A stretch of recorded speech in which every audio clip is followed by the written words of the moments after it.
And still no intro. So, this match was against Foodking, who had come second in a previous Premier Challenge.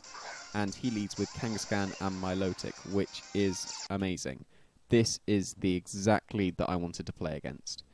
With my Thunderous holding a choice band, I could KO either one of his Pokemon. He doesn't know this at this point, so I lead with Scrafty as well for this Intimidate. This Intimidate helps ensure that Milotic will be attacking this turn because of its +2. It feels safe to go for an attack and probably get a KO.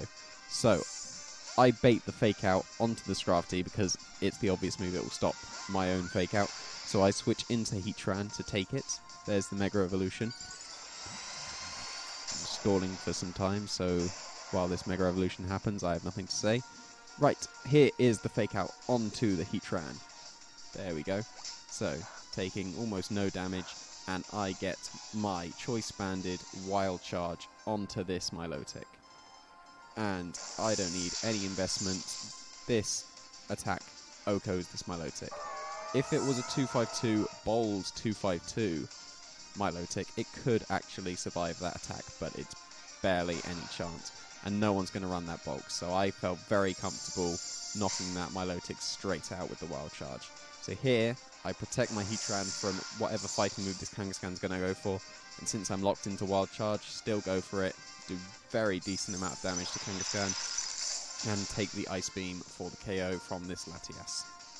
And I know from the previous Premier Challenge that Foodking went to that is an Assault Vest Latias, so I don't need to worry about any protects, and there was the Fighting Low Kick into the Heatran.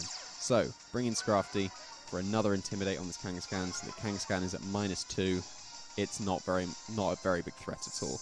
But even so, I want to take as little damage as possible, so switch into my Venusaur to take this low kick. And I assumed he would be Draco Meteoring, there it is, on Scrafty, because that would be his best play, unless he had some kind of hidden power fairy, which doesn't exist, which would be interesting. But there, with my Assault Vest, I take almost 40%, which isn't very much damage at all, given it's a Draco Meteor. And I get a very strong knockoff onto this Latias, almost KOing it, bringing it down into the red, very close to the KO, and there was the Assault Vest, so I already knew that, it didn't really matter. So here, another Mega Evolution into Mega Venusaur, stalling for time again, silly Mega Evolutions taking up all this time.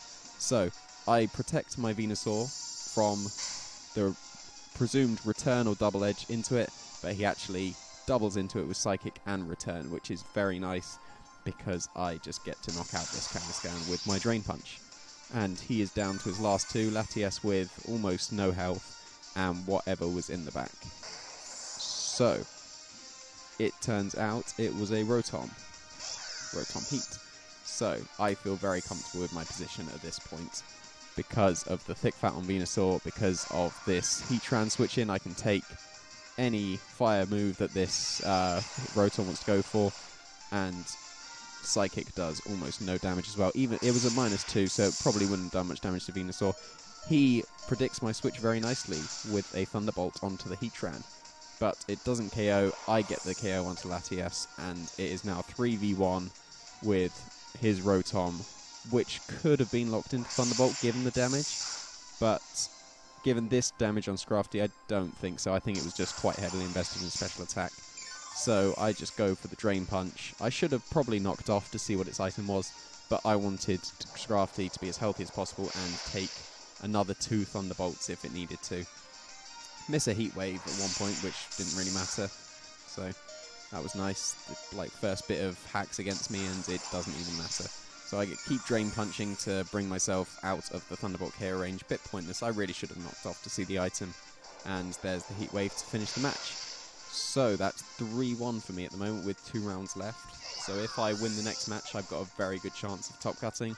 And then if I win the next 2, then even greater chance. So on to Game 5.